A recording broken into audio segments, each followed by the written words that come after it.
Hello, my name is Phil Mullen. Thank you for joining us.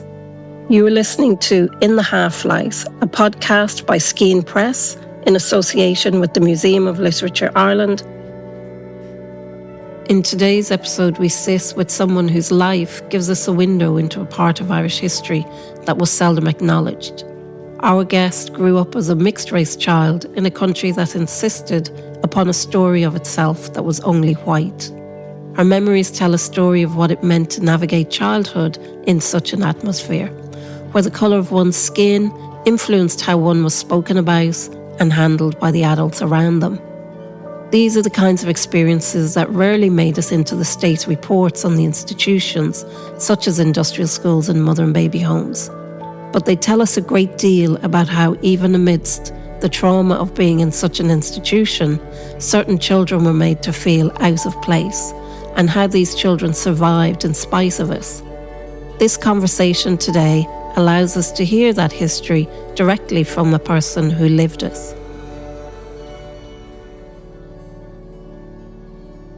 So will we start off, Gabrielle, by maybe you just telling me where you were born, what your earliest memories are, maybe how you understand why you were in the institution? I think I was born in the Rotunda. I was born in the home, and then I was made a ward of court. My mother, it was a choice between her going to a mother and baby home or me going into a home. So I was surrendered and became a ward of court to the state of Ireland. I remember when getting my Freedom of Information papers, looking at the papers and reading to be detained in an industrial school until I was 16. So I was detained in an industrial school from the age of 3 weeks old to the age of 16. So, and my earliest memories of being in this school was, I think, in around the age of 4 or 5, and it was cat fights. There was cat fights all over the place, nosebleeds, everything, and feeling very unsteady and shaken and ill. And yeah, so it was a constant sort of fight in there, defending myself all the time from other girls and our caregivers, which were the nuns at the time, the Sister of Charity nuns. There was a lot of beatings. We had to put up with an awful lot of beatings. Some of the girls would run away and get caught and come back, and there would be beatings. And we'd hear these beatings, and which would shake me to the core of the screams and the helps. And I remember at the age of 9 asking, the Reverend Mother where my mother was, and her saying to me, "You have no mother." And I think I probably, after that, I just kind of closed in on myself. I had nobody really to stand up for me, nobody that I could go to and say, "Oh, this has happened," or whatever. So in the industrial school, we had a constant change of caregivers in there. So really there was nobody that I could call my own. I had no sense of belonging there at all. One of my earliest memories of going out to work in a family, I think I was about 5 or 6 or 7. And I remember the grandmother of the house saying, "Yeah, she'll do, she can clean the brass pipes," because my hands were small and I was small.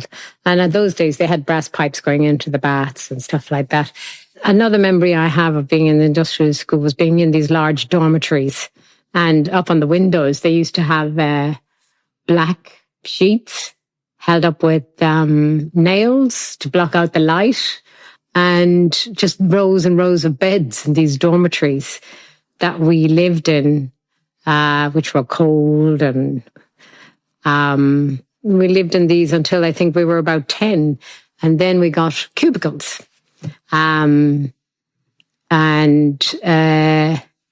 So I remember having the cubicle, but always having to fight other girls out of my cubicle, especially late at night. So there was a lot of, physical, sexual, emotional abuse in the industrial school that we had to put up with. And of course, everything just swept under the carpet. I was quite sick as a child anyway, so I spent a lot of the time in the infirmary. But I do remember that in the industrial school that I was in, they had an industrial size laundry cleaning room.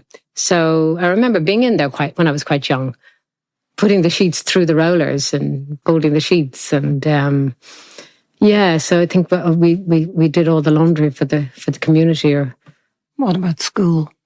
School. Oh yeah, the school was on the grounds of the convent. So we walked from our part of the convent down to the school.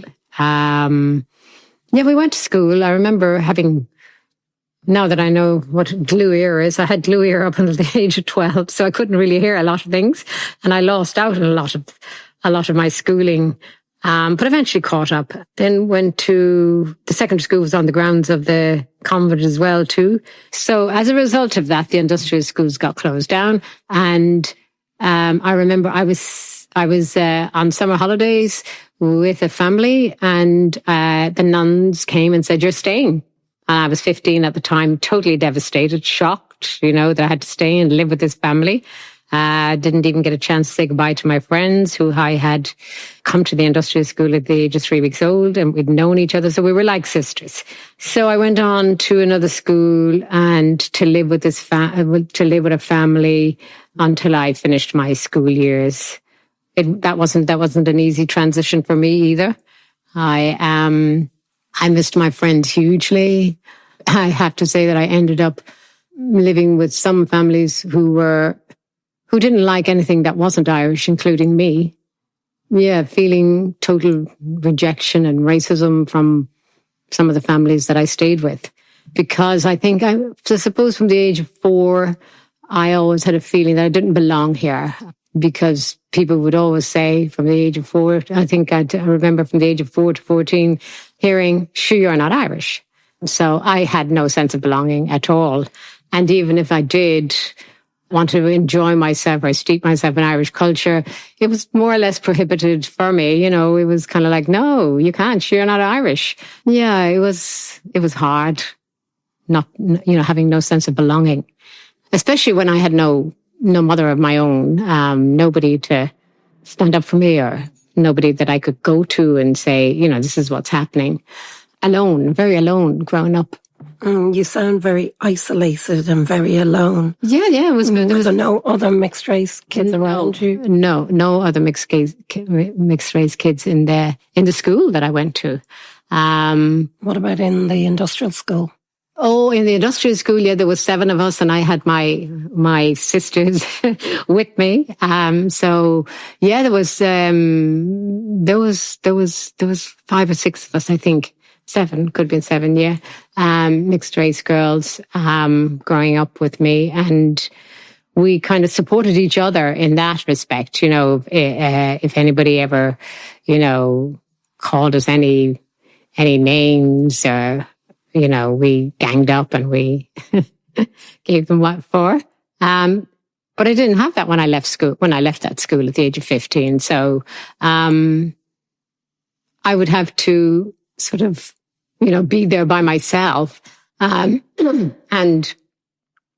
I remember 2 guys in the second school that I was in, standing outside my window and acting like monkeys every time they'd see me. And, which was quite hard, and being called a black bitch all the time. And so, there was huge undercurrents of racism in that I experienced myself. So it was hard. It was very hard growing up. You just reminded me there of the story you told me before about Aunt Kate in America. Oh, an aunt. Yeah. Yeah, it was a family that I lived with. And they had the father of the house, his aunt used to come over, and she would say, "Oh, the blacks in America, they're so lazy and they're so dirty." I was 12 at the time.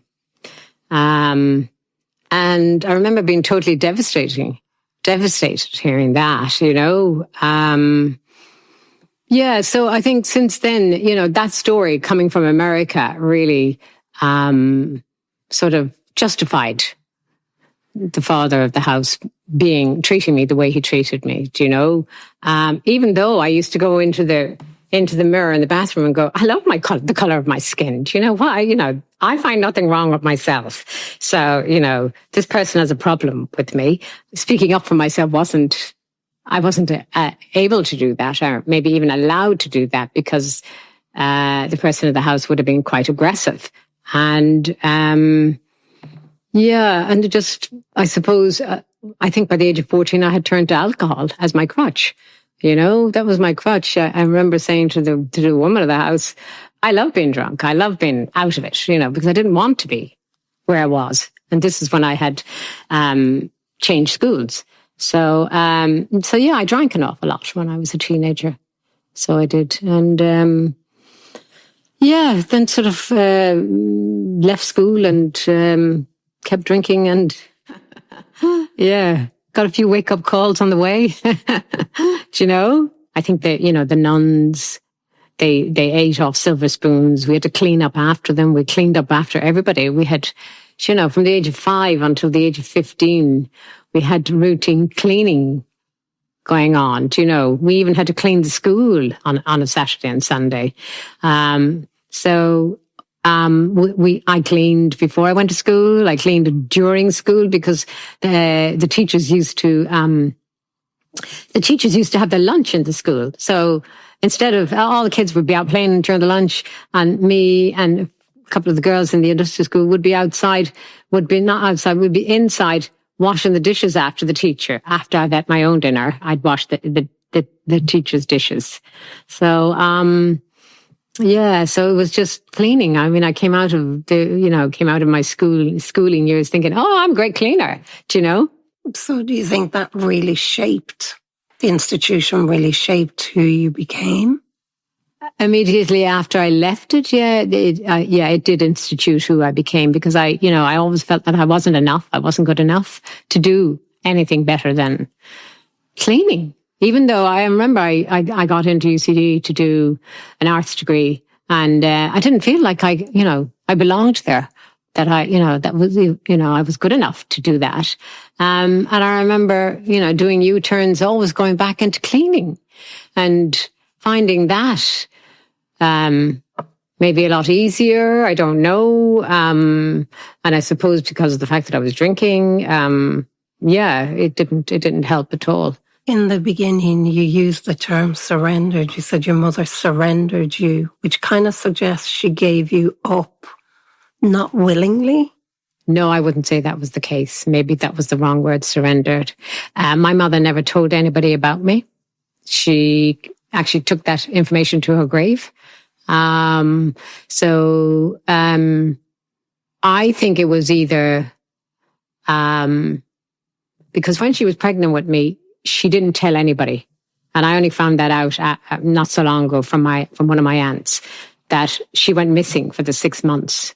And they even called the guards. Now, this is back in 1961, calling the guards, wondering, is she all right? She's a civil servant. She was working in the post office. Is she all right? So she completely disappeared. And she did not go back to work in the civil service. She went back to, in the post office. She ended up going back to Nina, to working in Nina. So, and there were stories of mother and baby homes down in Nina as well too.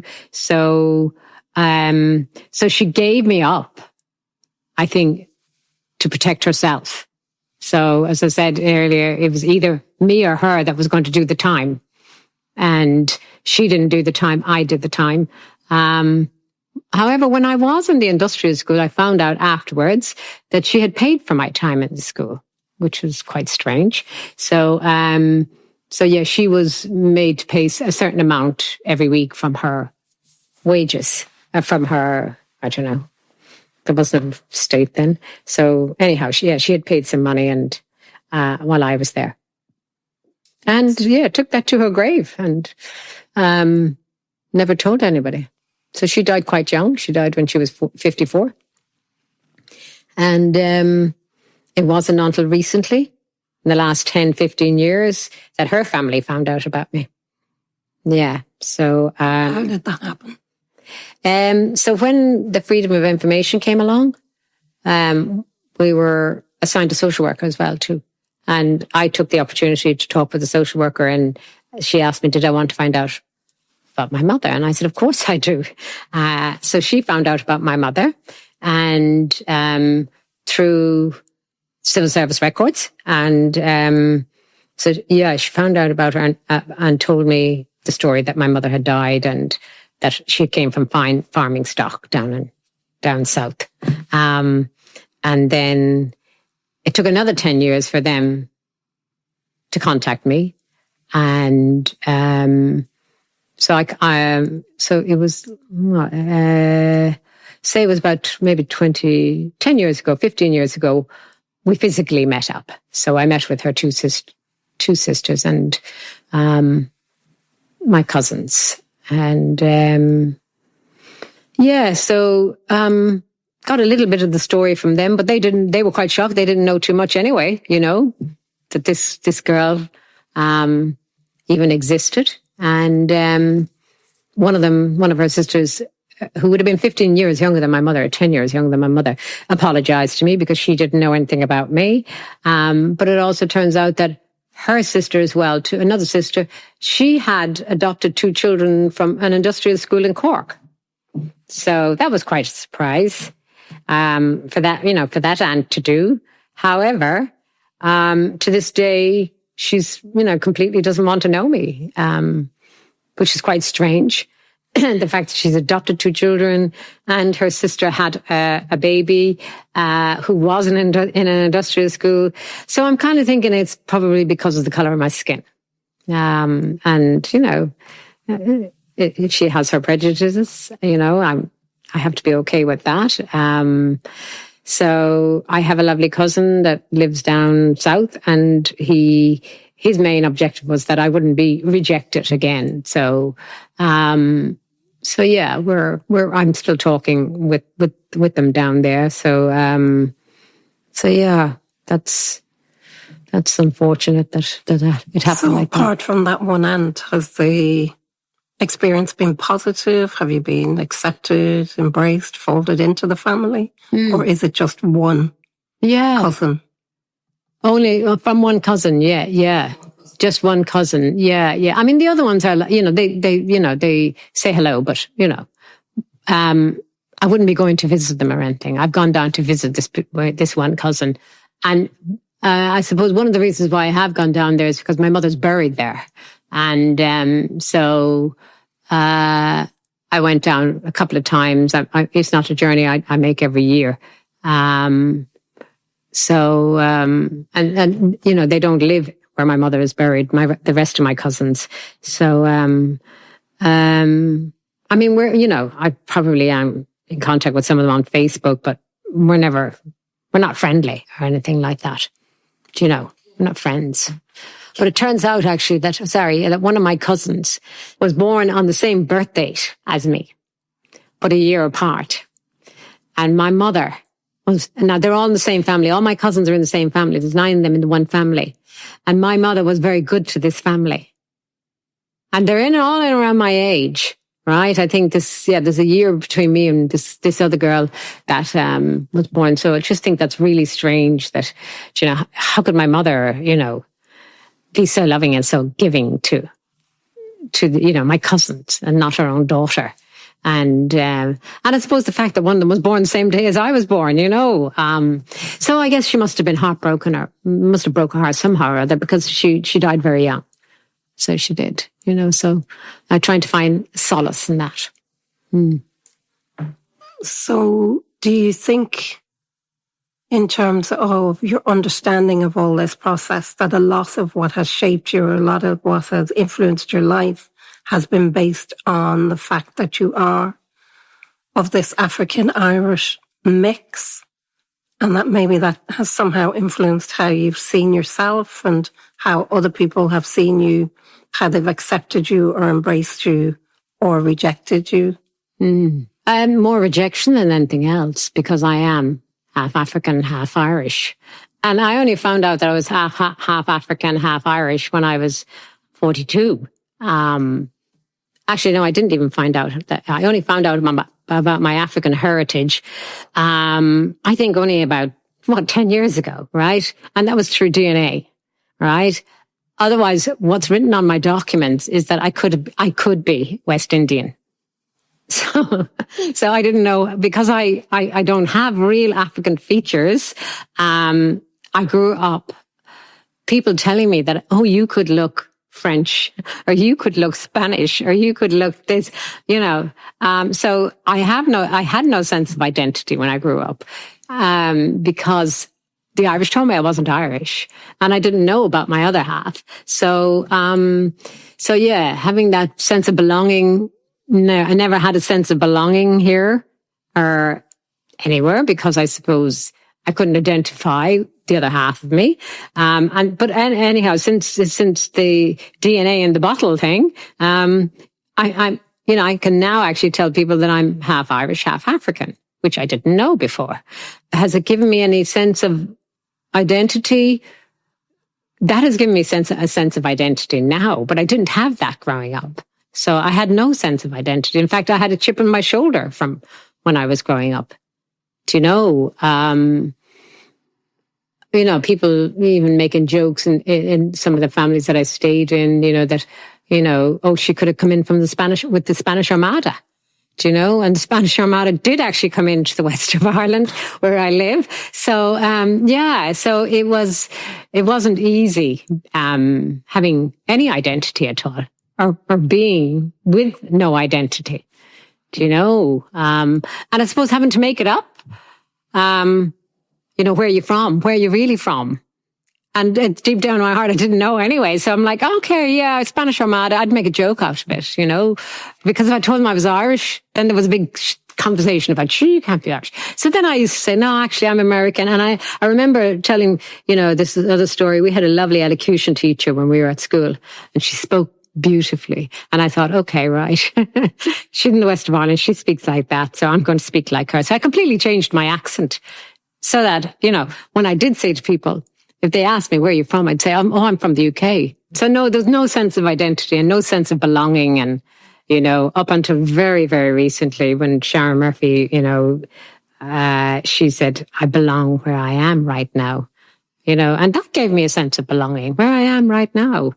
Yeah. Well, I'm thinking in terms, it's really interesting what you're saying in terms of trying to construct an identity for yourself when you're parentless and institutionalized. Yeah. And nobody is discussing, or did anybody ever discuss, apart from saying you've no mother? Was there ever any other conversation, or was it a total silence and absence of conversation about your parentage, of where you came from in the institution? Oh, no, it was very hush-hush. And yeah, you didn't ask that question. I mean, as I said earlier, I asked, where was my mother? And the only reason why I asked the question is because the head mother came out one day and said, you, Maria, your mother is from here. And this is your mother. And you. So she'd pick us out and go, you and your mother. And of course, I'm left there.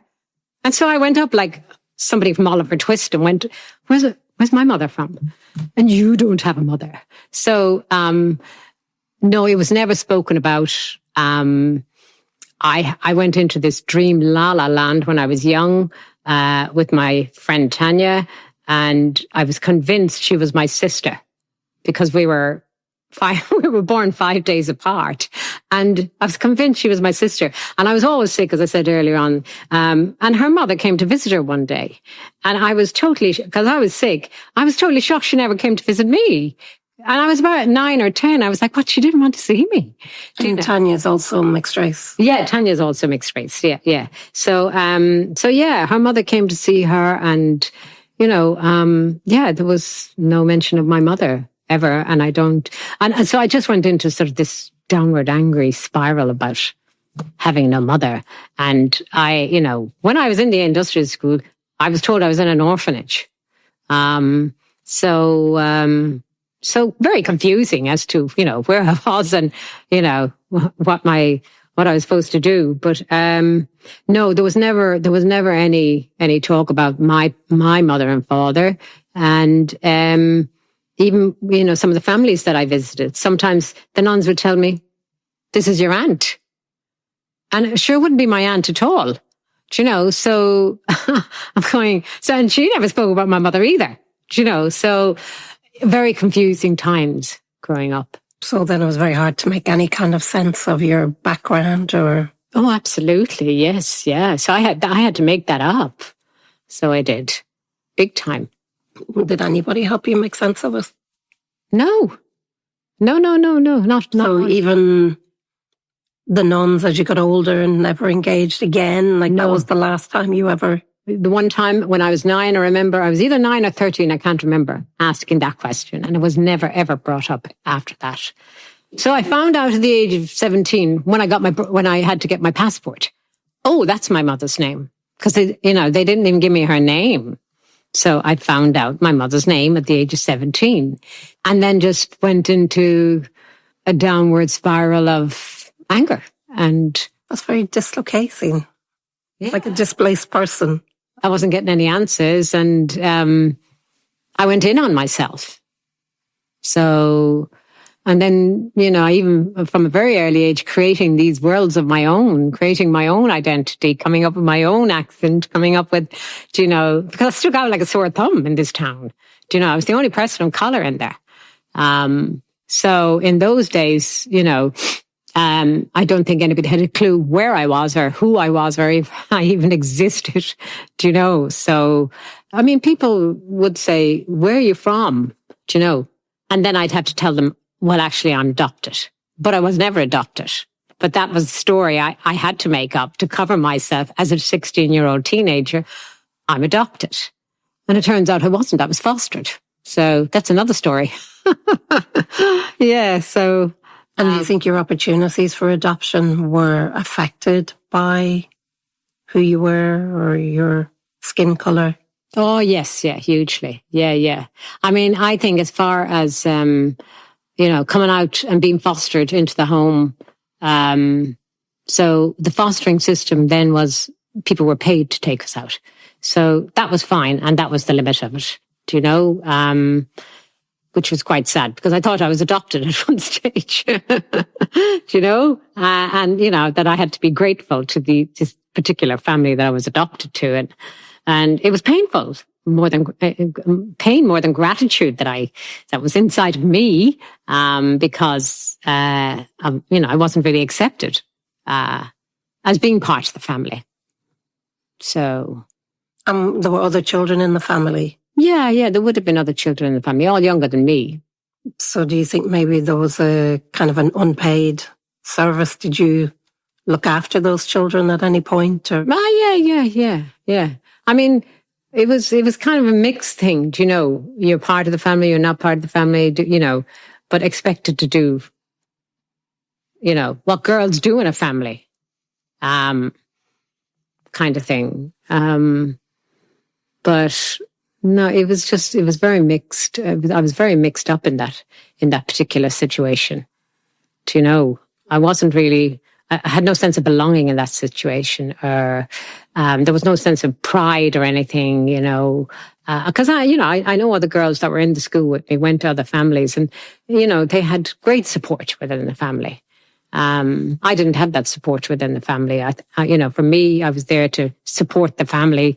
With the duties of the family, rather than being part of the family. Yeah. So do you think you were safer within the institution than in the foster family situation? Oh, definitely. Yeah, much safer. Yeah, because I had my sisters, my lifelong friends in there. We supported each other. And I think everybody needs a little bit of support. So when I went out to the families, I had no support. I was just... helping out all the time, and it was work, so especially when I was, in and around the age of 12 and 14, it was work. Yeah. It wasn't, come into the family type thing. We'll have a nice time. No. So you weren't really folded in and made to feel welcome and another daughter or whatever? No, definitely not. They were just paid to take you? They were paid to take me. And in fact, with one family, I was there before any of their children came along. But I'm never allowed to say, call them mum or dad or anything like that. So the kids come along and they're all mum and dad. And, I'm still kind of the outsider. I'm still that person, token gratitude kind of thing. Aren't we great for doing this sort of thing? And you better be grateful.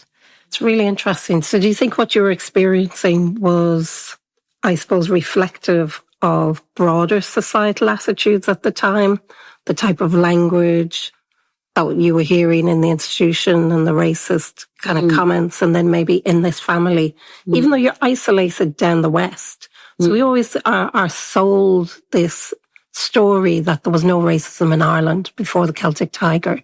Oh, right. But would you say that this is actually not really an exact? Oh gosh, yeah, example? definitely. Yeah. I mean, we were seen as being, even in the industrial schools, because we were out in the countryside, we were, ye darkies. We were called darkies, when we go into the shop, or if we were young, like any normal young people or teenager, we were wild and whatever, playing handball where we shouldn't, things like that. And, it was always the darkies that were blamed.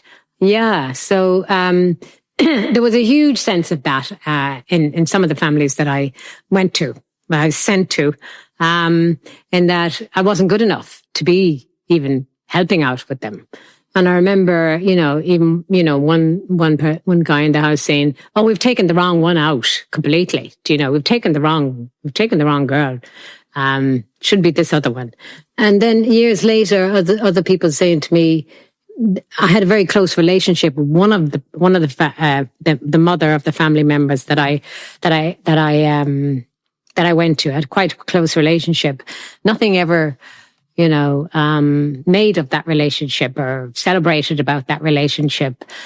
Yeah. And I think, it was definitely, as I said earlier on, here, saying that, I was hated, and hearing the hate of everything that wasn't Irish except, and especially me. Do you know what I mean?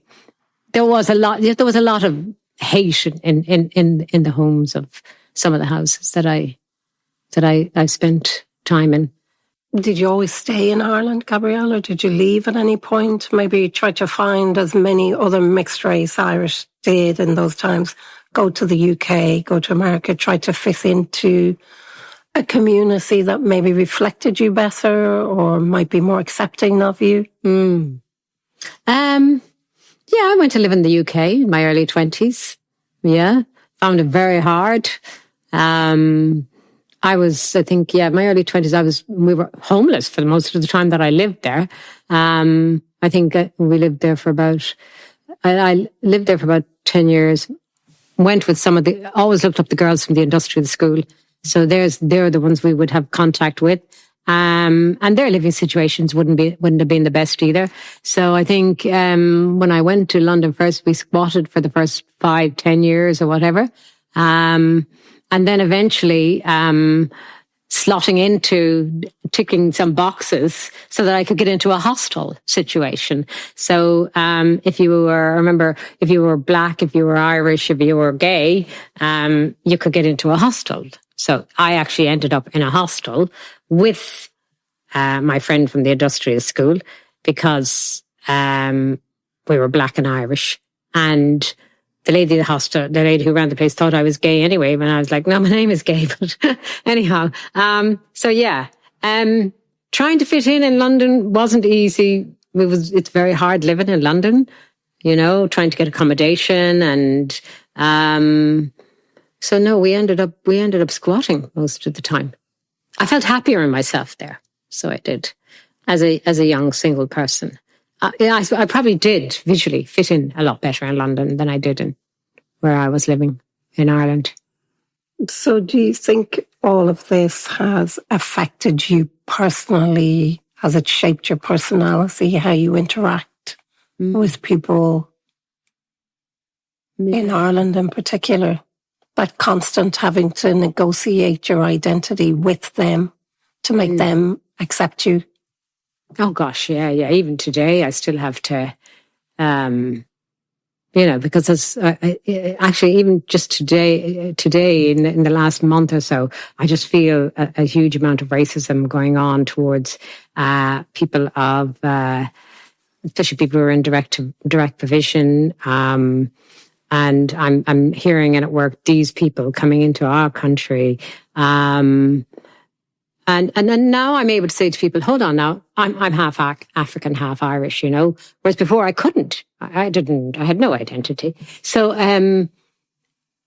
trying to fit in,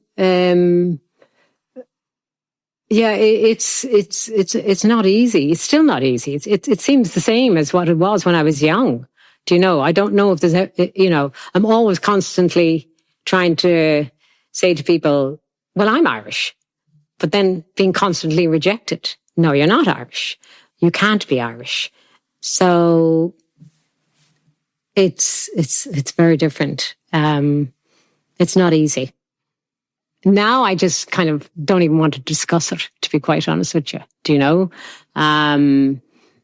Because I'm just fed up with it, that people are still like that in this day and age. That, you're not Irish. It's as simple as that. You can't be Irish, and it's down to the colour of my skin. We've talked a lot about the Irish identity, but how do you actually relate to, say, this concept of that African identity or that African half of yourself? It's kind of a peripheral connection because you're African, but other than that, real connection to it. So how do you kind of relate to that or understand this or... I don't relate to my African identity, which is probably something I should do. I may do. And I suppose I don't want to feel rejection from that side either, and which is quite possible. So African identity, how do I relate to it? I am drawn to it in my heart. Because I feel like I visually I could identify with being African, but and now there's more opportunities to do that, which is great. So whenever there is an opportunity, I do jump to the opportunity of being with that community of people from Africa or whatever, and I suppose my husband's African American, so. But he would identify more as American than African.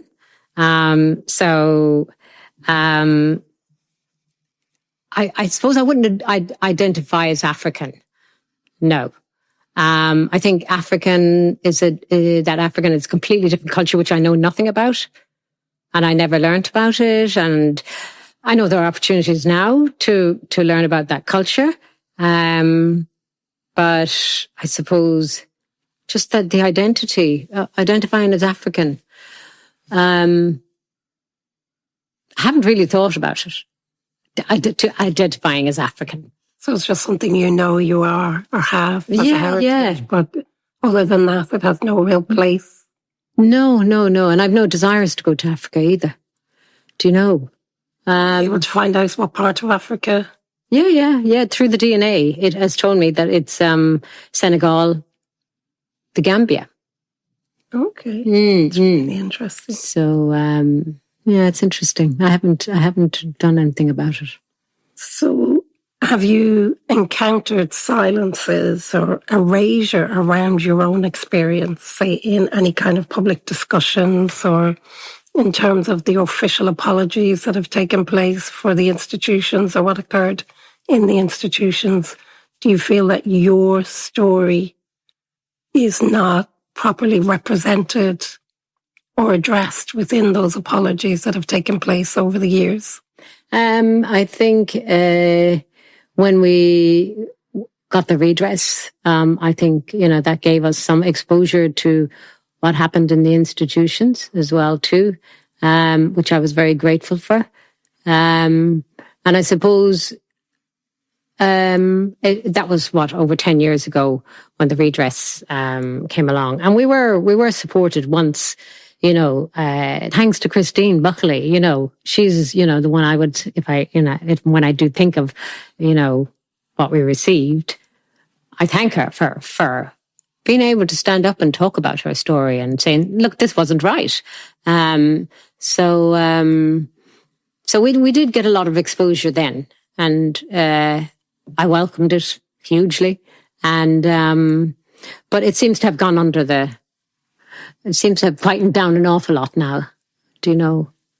So, what do you think it means for Ireland's kind of national story to finally recognise or continue to maybe overlook the experiences of mixed race children who grew up in the institutions? Mm-hmm. Well, it's just there's a huge. It's the prejudices that were, you know, everybody seemed to tick off. We're okay with that. It's okay. You know, her mother wasn't married. Sure, she's not Irish, and you know, yeah. So, and I suppose in us telling this story, that hold on a minute now, this happened. This really happened. You know, it's not okay just to say, "Oh, sure, look at it happened. It's in the past or whatever," but to learn from it. Going forward for younger children coming up into the society here, that you know, that they have a voice and are heard, and you know, that they have a sense of belonging as well too, which is really important. Otherwise, as we said earlier, you know, what comes out of my story is isolation. You know, a sense of isolation. You know, which I don't think is a good thing in society, that people are isolated, and especially, you know, especially if there's a community of people that feel isolated, you know, that they have a sense of belonging. Maybe I will develop a sense of belonging to where I am right now. I don't know, but it's important. I think, just for policies going forward, that social inclusion, that we're all included, that we're heard, you know, that our story is told, that you know, there are people of colour living in Ireland that, you know, are Irish. And I suppose for them to be accepted into society. And I suppose for society to reflect that to us in the televisions, you know, in our daily papers, you know, in the daily news. It doesn't reflect it right now. And it's still kind of a hidden thing that there are people of colour in this country who are Irish, which is quite sad, do you know? So, and to me, that's, you know, showing a lot of prejudice towards us people of colour here. Can I just ask you one final question? When you spoke earlier, you said there were a group of mixed race children, maybe about 7. Did you keep in touch with them? Do you know where they are, what their life trajectory has been? Do you still feel like they're your sisters? Yeah, absolutely. I still keep in touch with them. Absolutely. And I think that was very important for me because I was on my own as well too. Yeah, they're still my sisters. My home is their home. Do you know? And if they ever want to come back to where we were reared, I'm the nearest one to them. So, yeah, it's very important, you know, because I you know, a lot of us didn't have family. We didn't have brothers or sisters. Do you know? So I think that support has to be there for us.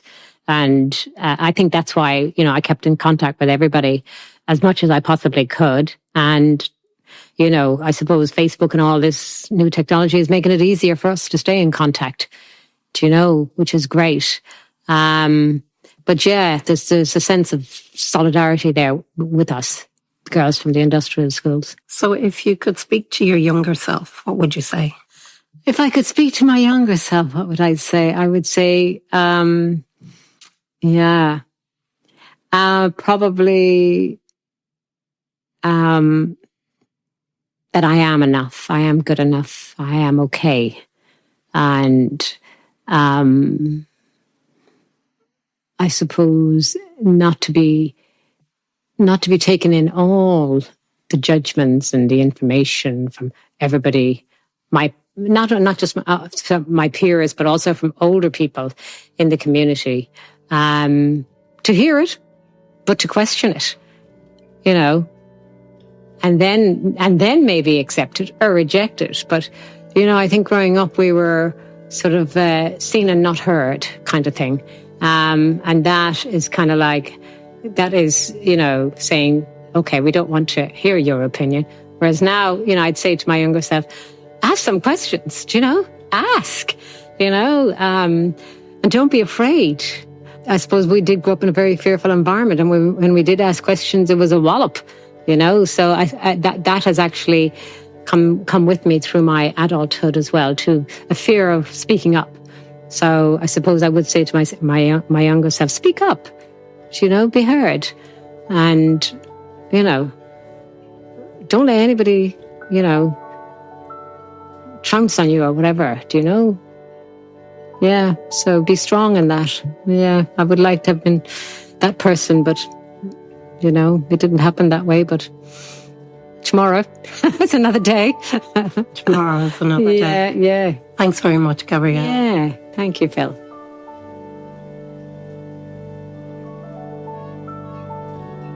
Thinking Aloud, Thinking Together is a new conversation series from Skeen in partnership with the Museum of Literature Ireland, amplifying voices that have been silenced in Irish cultural life. It brings together artists, writers and thinkers whose work offers a radical new perspective on existing narratives. Thinking Aloud, Thinking Together provides a space to discuss points of connection and concern in contemporary culture. These conversations explore topics that are seldom spoken of in mainstream public discourse in Ireland, such as identity, relationships, shame, exclusion, and reversing the impact of erasure from history and culture.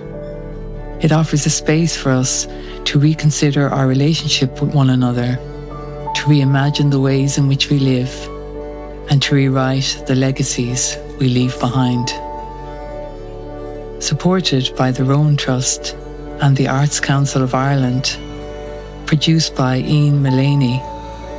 Music by Oisín Walsh Pilo. For more information, visit skeenpress.com.